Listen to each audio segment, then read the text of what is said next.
So, aortic hiatus, the aorta, the zygous vein, the thoracic duct. So, the thoracic duct is part of the lymphatic system. Is one of the largest ducts of the lymphatic system in the body. Then the lumbocostal arch, we say we have the sympathetic trunk and as well the splanchnic nerves. So the diaphragm, they have what we call crus or crura. So these crus are extensions or leg-like structures of the diaphragm.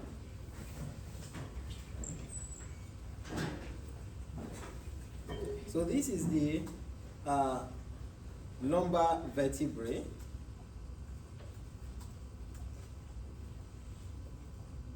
So here we have the lumbar vertebrae, we have the lumbar vertebrae, we have the lumbar vertebrae.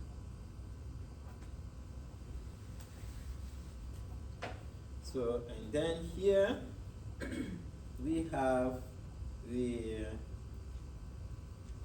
crus, one crus, two crura. So these are tendinous structures that attaches to the lumbar vertebrae. So their function, so they basically have two functions. One is to restrict the movement of the diaphragm. Restrict the movement of the diaphragm, and also they help in muscular contraction. They help in muscular contraction.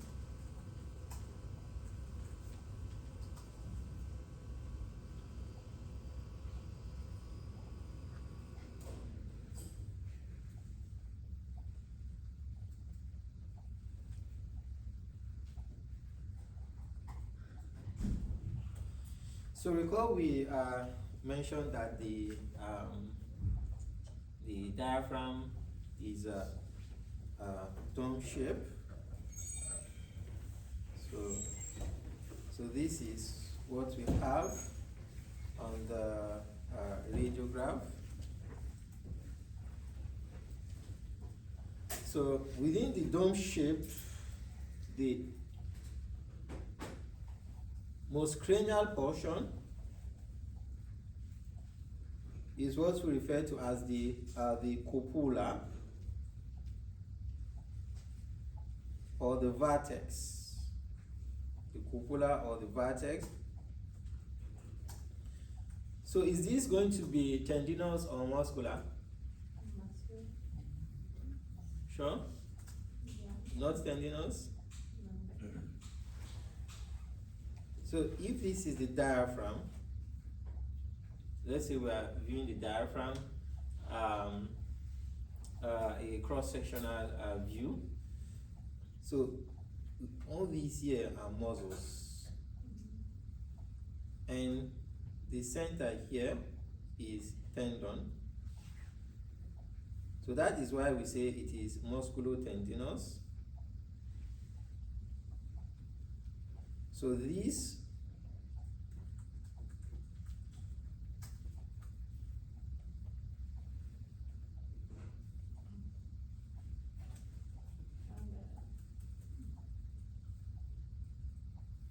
muscle tendon. So this is the common spot of traumatic pericarditis.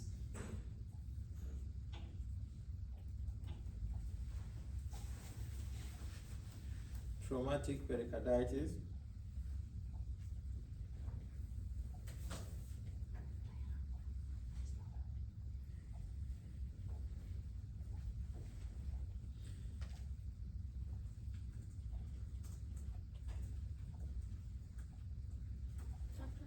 Yeah.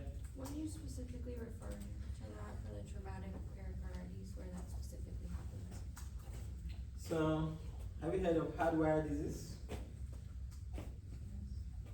Yeah, where we have the animal, or most especially bovine, ingesting a sharp object and goes into the rumen, the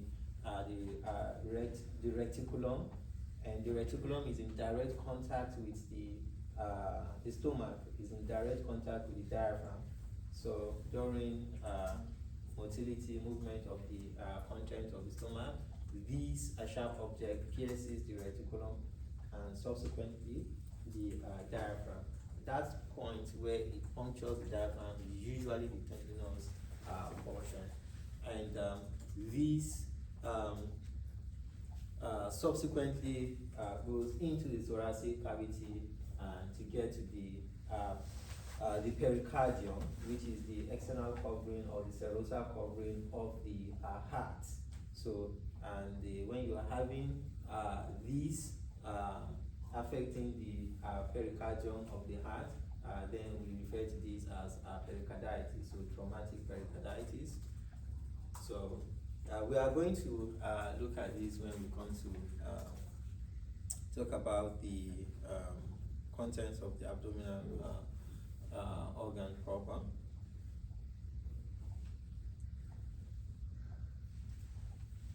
So whenever the thoracic cavity contracts, relaxes during expiration and inspiration, so all the colored structures here also are affected by contraction and relaxation. That is, they move as the thoracic cavity moves in and out during the respiration. So what is happening here and what is happening here? Any difference? The diaphragm?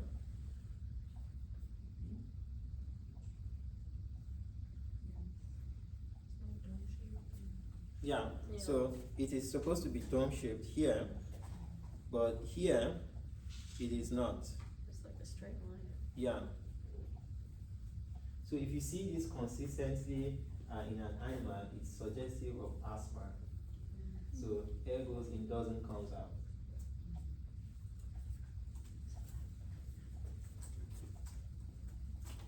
So when air goes in, it suppresses the diaphragm backwards, and when it does come out, then it remains in this position. Yeah, so this is what you expect to see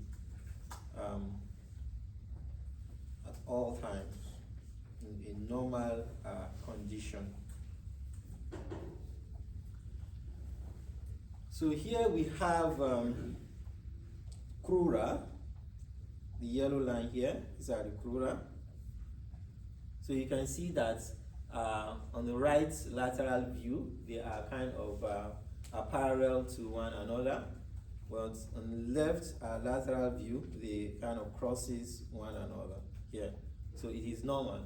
These are probably one of the features to identify whether you are looking at a right lateral view or a left lateral view. And also, in addition to that, we have the apex of the heart. So this is the apex and this is the base of the heart. So the apex of the heart here is almost in contact with the sternum, and that is not the case in the left lateral view.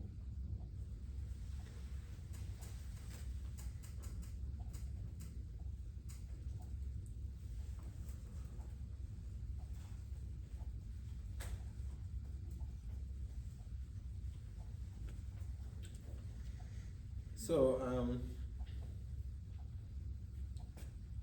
what is happening here?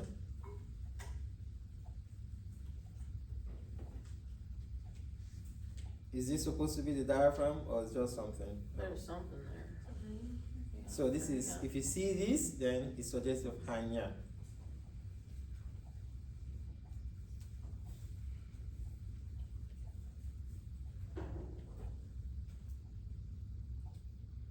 So that is what a hernia will look like on the radiograph.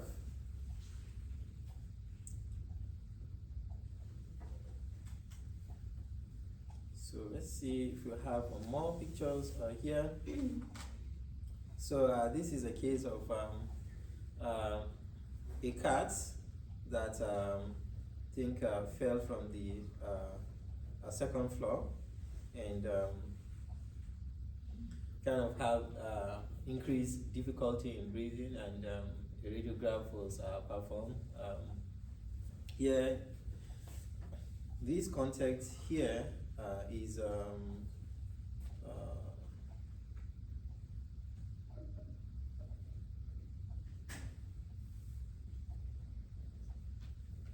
so it is iodine contrast media deposited into the peritoneal cavity, and we expect that this media will stop or give us a dome-shaped appearance, but it progresses into the thoracic cavity or the pectoral cavity proper, suggesting of opening within a tear within the diaphragm, and upon surgery, it was discovered that it was a case of congenital hernia, but due to the fall, it became a complicated case. And this is what happens. This is post surgery, and this is before surgery here. So, and this is another case here. A case, I think this is a dog, 8 years old dog here, and having a this is the pectoral or thoracic cavity opening into the abdominal cavity here, and you have some of the intestinal contents, abdominal contents going into the thoracic cavity, and this is a progress of the surgery during closure of these hernia. So these hernia could be congenital, it could be acquired, maybe for trauma. So what are the signs that animal will exhibit to tell you that there could be a possible case of hernia? Trouble breathing, like labored breathing. Yeah, labor breathing, difficulty in breathing. Yeah. Exercise, is it tolerance to exercise or intolerance? Intolerance. Yeah, stuff like that. So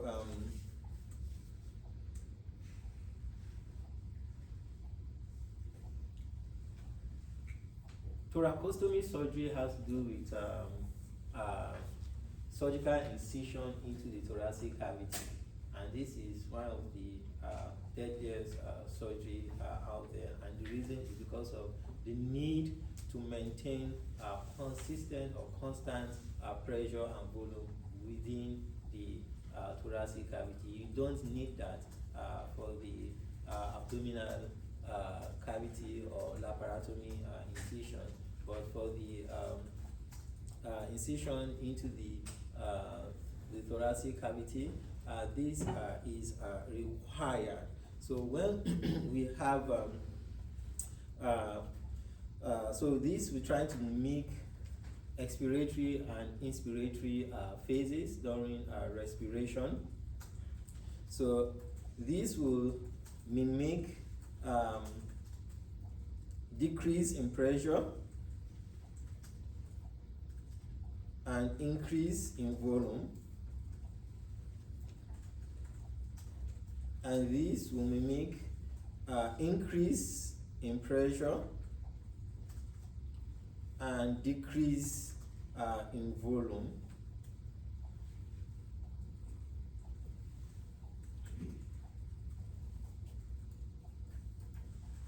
So which one is expiratory and inspiratory? Which one is expiratory? The first one. This one? Expert. Yeah, that one. Yeah. Expiratory? Yeah. Isn't it? Yeah. During expiration, you are going to have decrease in thoracic volume.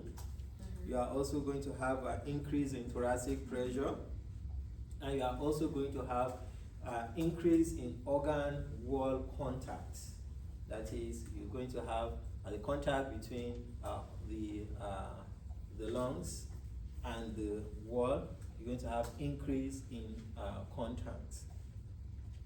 Whereas in inspiratory, expiratory. Inspiratory, you have the diaphragmatic diaphragm relax, diaphragmatic relaxation, and you are going to also have increase in the thoracic volume and decrease in thoracic pressure. So what about organ wall contact? Will it decrease or increase? Hmm? Organ wall contact? Decrease or increase? Decrease? Yeah, decrease. Okay. So at what point would you prefer to puncture or make incision into the thoracic cavity? Expiratory phase or inspiratory phase? Inspiratory phase. So puncture or incision or penetration time is preferably during the inspiratory phase, where you have reduce or decrease organ wall contact. So why is that so? Hmm?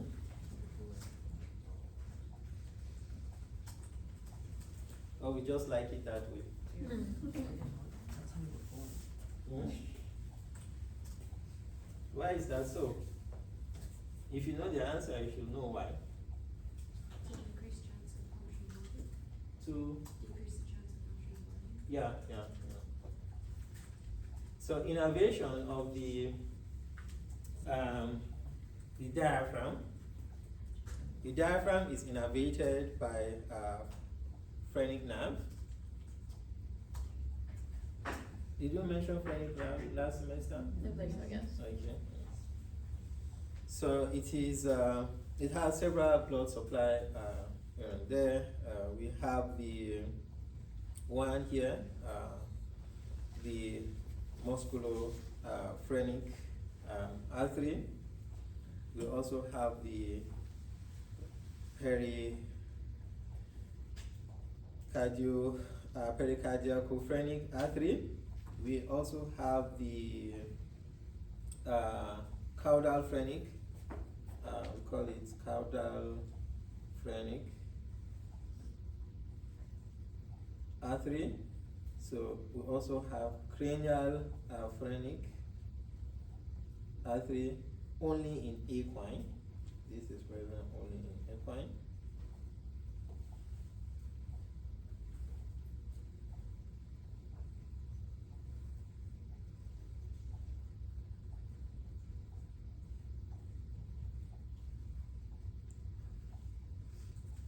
So the phrenic nerve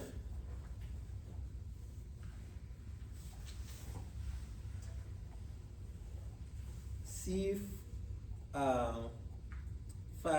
to C7, sometimes C4, plus or minus C4. It is mixed. It is a mixed nerve, and when we say nerve is mixed, it means it has motor and sensory function.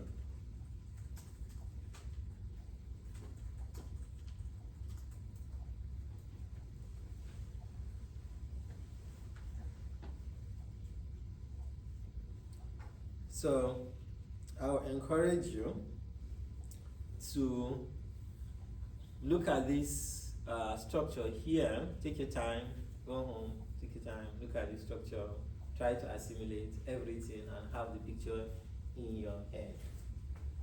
Everything, every little thing here. During a dissection, we are going to see the structures. We try as much as possible to see everything, identify them during the dissection, and see how they are related to one another. We will come back to these structures. We will come, because we are talking about the thoracic cavity, right? So we'll come back to these structures. We'll be coming back to this very, very often to see what we have here and what they do. But we'll also want to look at other cavities within the thoracic space. That is the pleural cavity, the mediastinum, and as well the pericardial cavity. We want to see how we can be able to differentiate between these different structures. So the left and right pleural cavity, left and right. So this is pleural cavity, contains lungs, left and right lungs respectively.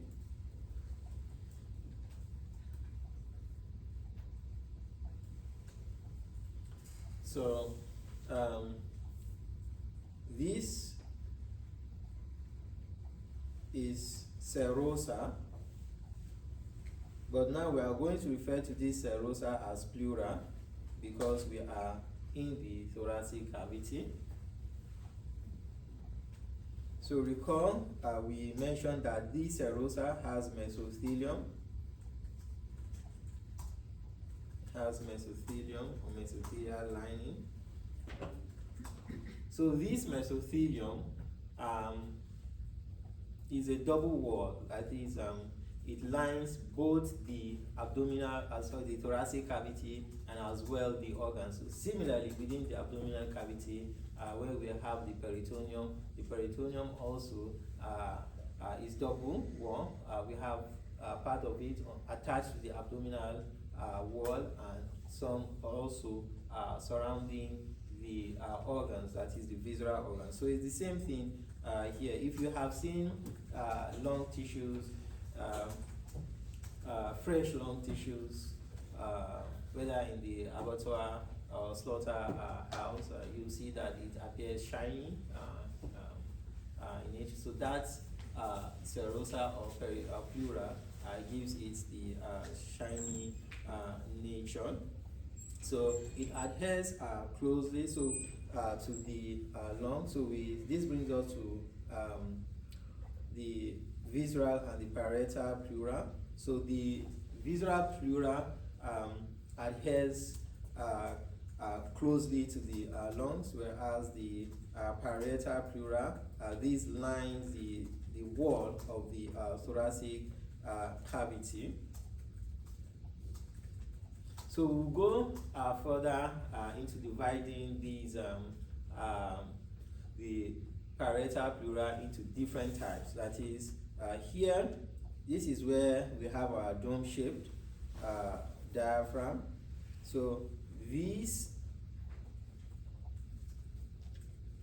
is diaphragmatic parietal pleura. So here is where we have the ribs. We have ribs here, costals. So when we say ribs, in anatomy we refer to as costals. So we are now going to refer to these as the costal pleura. Costal pleura. Diaphragmatic.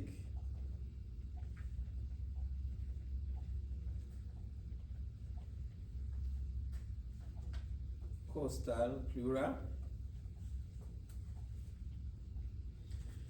So the mediastinum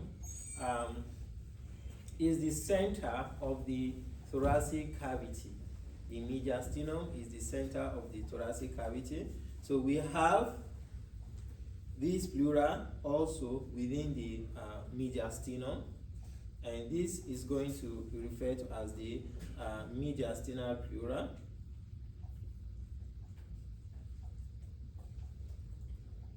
Mediastinal pleura.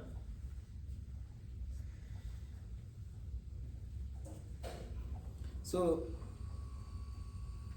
this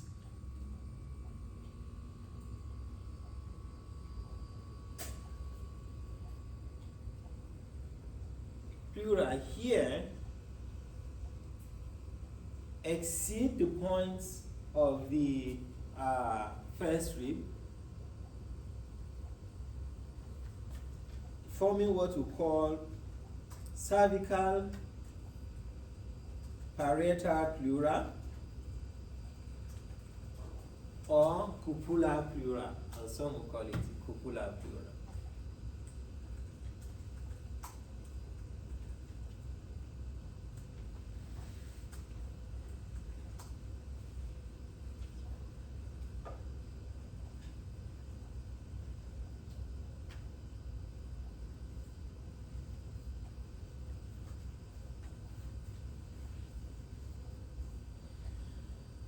So we have the parietal pleura, the visceral pleura. The space between them is what we refer to as the pleural cavity or the pleural space.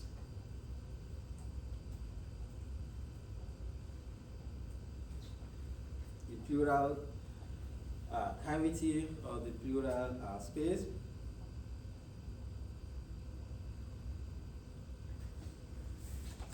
So this pleural space consists of or contains serous fluid,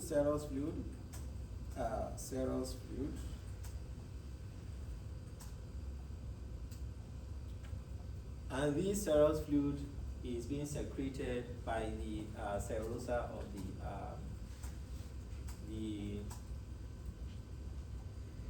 pleura. So when we say fluid, we are not talking about a bucket of fluid collecting from this part. Just tiny little amount of fluid just for lubrication.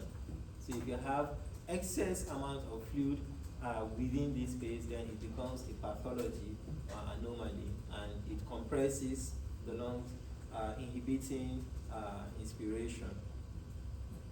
So the essence of this, a small amount of fluid, is just to lubricate the lungs and allow the lungs to slide against the thoracic wall without friction during breathing.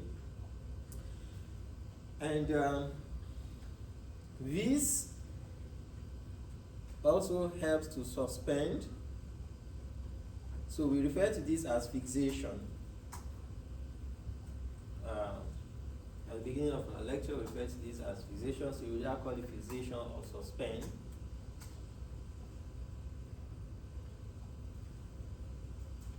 So it helps to suspend the organs within the thoracic cavity. They have the lungs.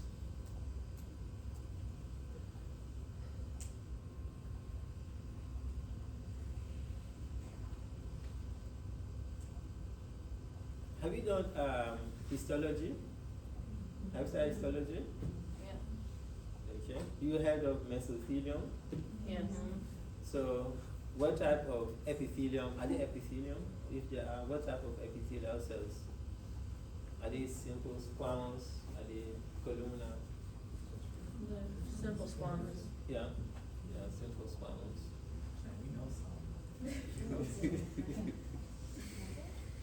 So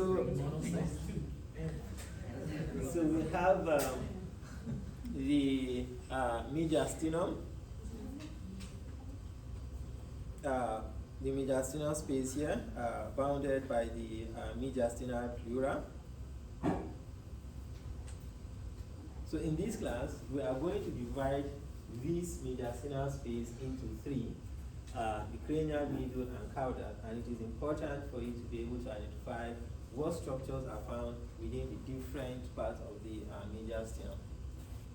Whether the cranial, whether the middle, whether the caudal mediastinal space, and we are coming to that.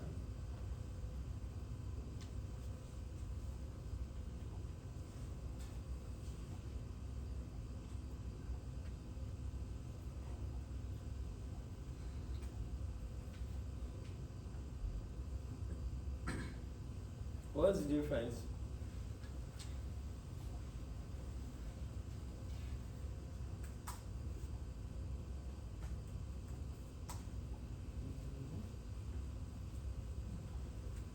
So this is where if we say pleural, we are referring to membrane, serous membrane, and this with the L is used when you are referring to the fluid or the cavity. Fluid, cavity. So let's have that at the back of our minds.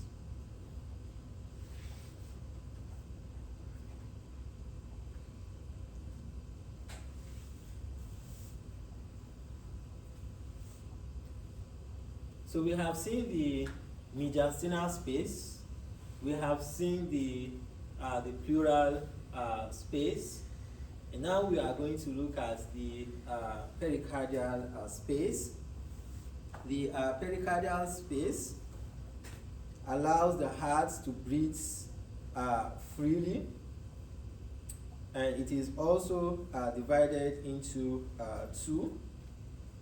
We have the parietal and we have the visceral.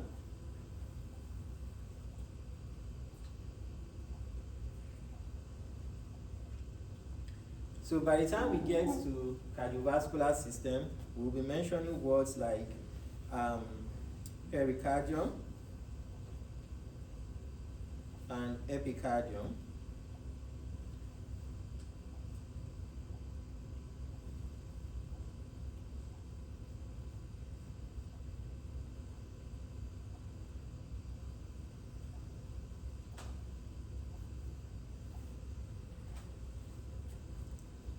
So when we talk about the pericardium, we are referring to the parietal pericardium, or the parietal serous membrane that covers the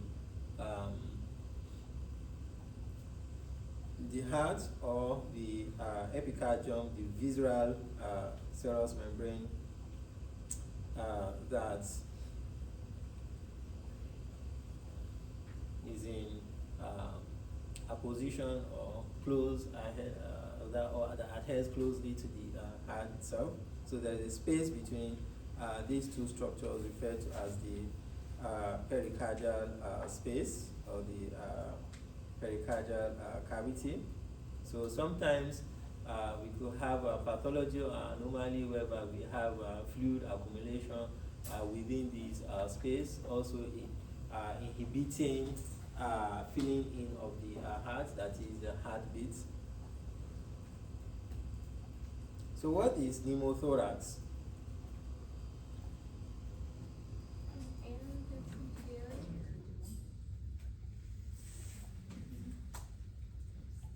Pneumothorax?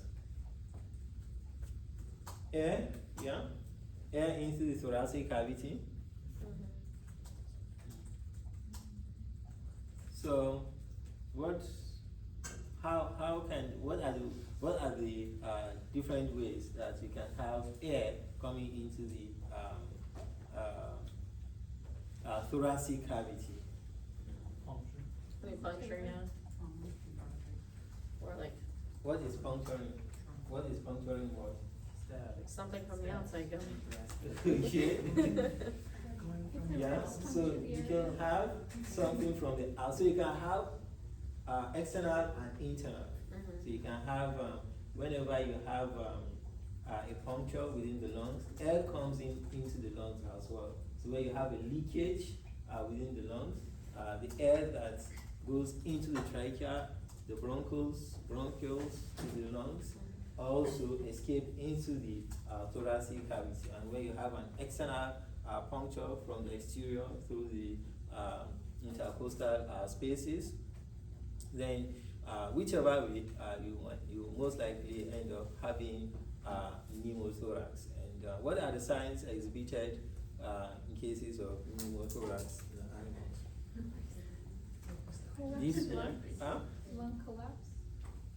lung collapse, yeah, dyspnea, difficulty, yeah, in breathing. So what about hydrothorax? So when water gets into the water, fluid, or, yeah, fluid or water? Okay, so what about hemothorax? Blood. So what can cause hydrothorax? Cardiovascular disease. Yeah, when you have cardiac failure, heart disease. Hmm?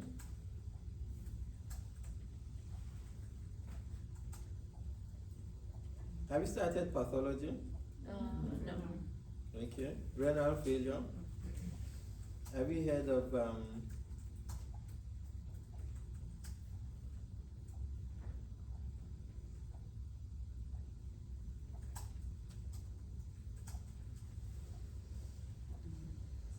so these are cardiac failure. So what about hemothorax?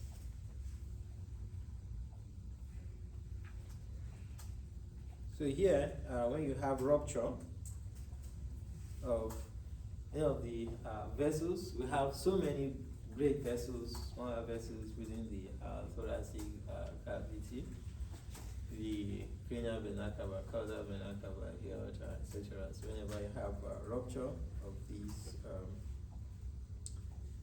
most likely going to end up with the hemothorax.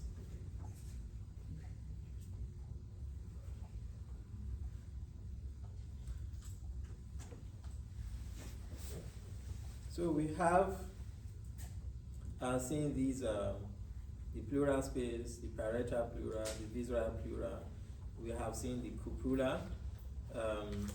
We are yet to see what we refer to as the mediastinal recess and the costodiaphragmatic recess. So this is where you have the diaphragm, and this is where you have the ribs or the costal. So this point here is what we refer to as recess. So in anatomy, when we say recess is like a diversion. Diversion. So let's say we have a compartment here, and then we have an opening into a different compartment. So that is what we call a recess. We are going to see this also when we come to talk about the sinuses of the skull in dogs especially. So we have what we call the mediastinal recess. This diagram is not a good representation of mediastinal recess. So this is where we usually have the accessory long lobe. So let's see if we have a better view somewhere here. I'm going to skip to 35. So this is mediastinal recess. So this is the lungs, and we have the accessory long lobe. So during our dissection, identifying the accessory long lobe, we need to identify the mediastinal recess. So we'll come back to that. So talking about mediastinum, we mentioned earlier that this is a central compartment of the thorax. So what are the components? We have the heart, the trachea, the esophagus, and other major structures there. So we want to see the structures that are found within each of these compartments. So before we start to highlight or mention these structures, we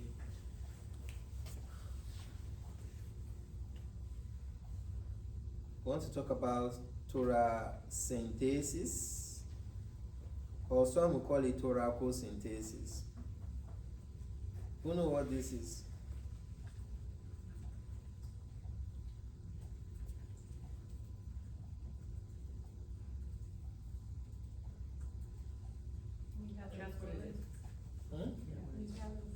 Yeah, so in an attempt to remove fluid or air from the thoracic cavity, then you refer to this as thoracocentesis or thoracentesis. And the essence of these procedures in the clinic is for either for diagnostic purposes or for therapeutic purposes. So you want to get fluid for laboratory evaluation, or you want to solve problem by removing excess fluid or air within the thoracic cavity. So now, where or what is the science? What are the sites of thoracocentesis? The sites of thoracocentesis. Between the roof. Yeah. So the only time. So let's come back to this picture here. Costodiaphragmatic recess. Costodiaphragmatic recess. This is, I would say this is inspiratory phase. During expiratory phase, you most likely have this. The size of the lungs during expiratory phase can go to as much as ×2 or ×3 of its size during expiratory phase. So this means that you have enough space here, especially the costodiaphragmatic recess. So this is the safest spot for thoracocentesis, the costodiaphragmatic recess. Costodiaphragmatic recess, thoracocentesis. So some physicians or clinicians prefer to call this pleural tap or needle.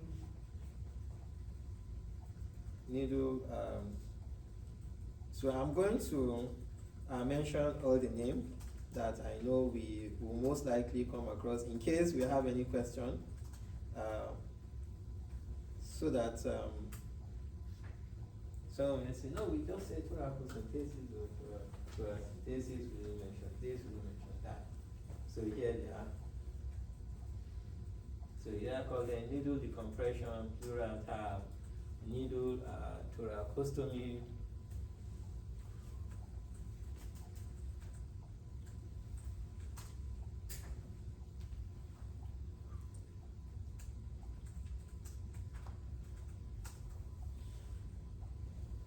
Are we good? Mm-hmm. Yes. Okay. We have mentioned that one of the safest spots for this is the costodiaphragmatic recess. And in order to perform thoracocentesis, we can as well go in between the other parts of the intercostal spaces. And you can see here 6 to 8, 6 intercostal space, 7 intercostal space, 8 intercostal spaces.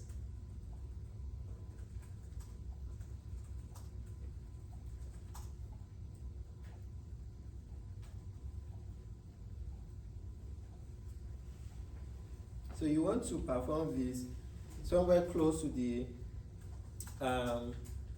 junction, that is the costochondral junction.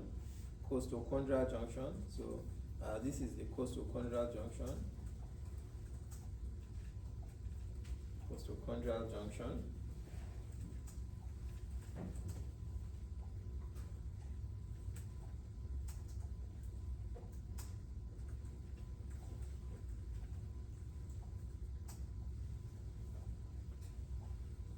Okay, so we are going to also look at the position of the needle in relation to the ribs, and also the direction of the needle, the bevel edge of the needle, how the entire process is being performed. So how would you describe this position? Is it cranial to the ribs or caudal to the ribs? Cranial to the ribs. Okay, so whenever you are performing these procedures, always have cranial to the ribs at the back of your mind. If you go to the caudal part of the ribs, you are most likely going to puncture nerves, blood vessels, and you don't want to do that. Intercostal arteries, intercostal veins, intercostal nerves,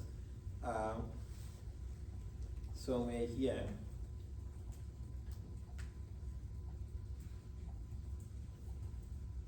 So in order to avoid them, we want to stay here.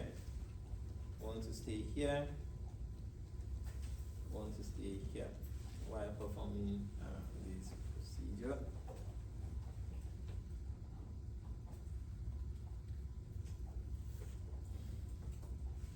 So let's say we have a needle.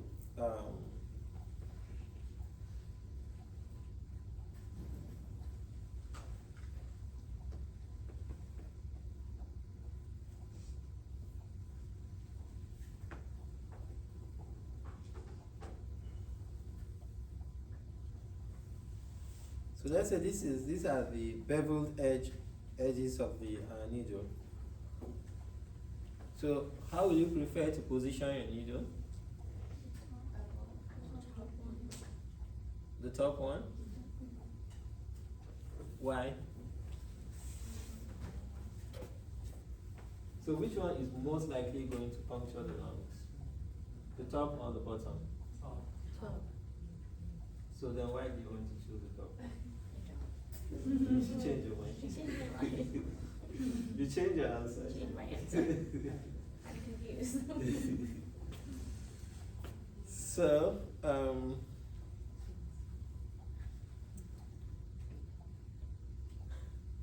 so the mediastinal space between the left and the right and mediastinal are plural. So these are the structures that are found within the cranial mediastinum.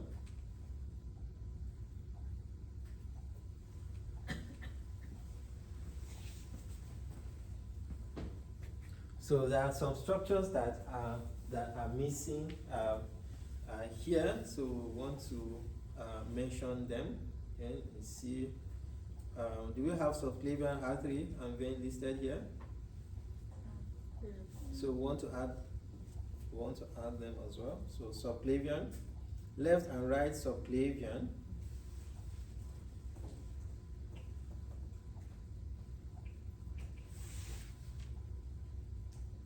Subclavian arteries and veins.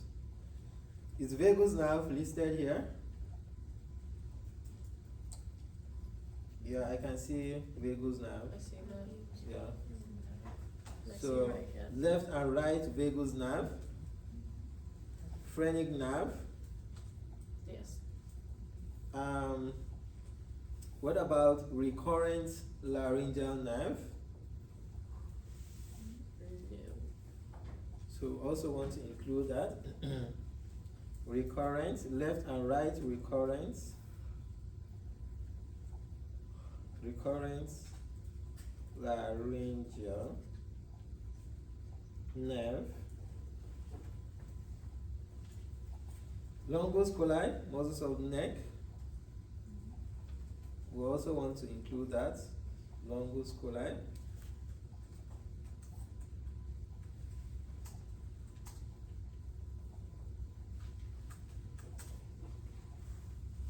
So we have, I can see esophagus, I can see trachea, I can see thymus.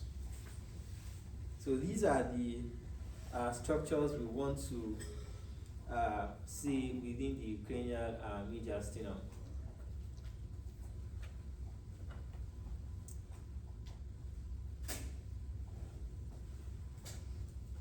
The middle mediastinum, also referred to as the cardial mediastinum, because this is where we have the heart mainly located. So do we have brachiocephalic trunk? So we want to add brachiocephalic trunk here. brachiocephalic trunk.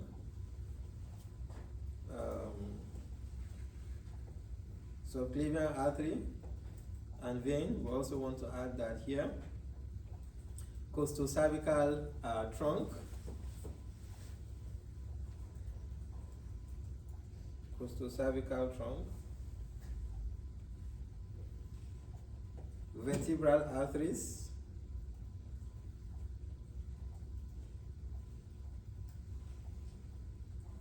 Bicarotid trunk.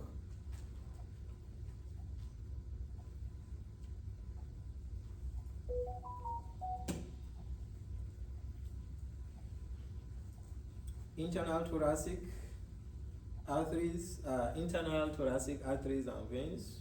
I can see that here. We can also add that here. Internal thoracic arteries and veins. Cranial vena cava going into the heart. Cranial vena cava. We can also add cranial vena cava.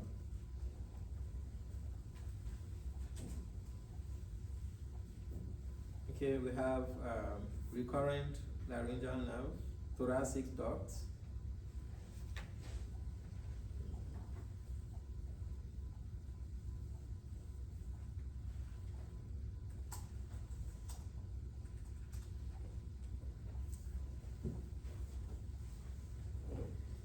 The caudal mediastinum. Okay, we'll take a 10 minutes break.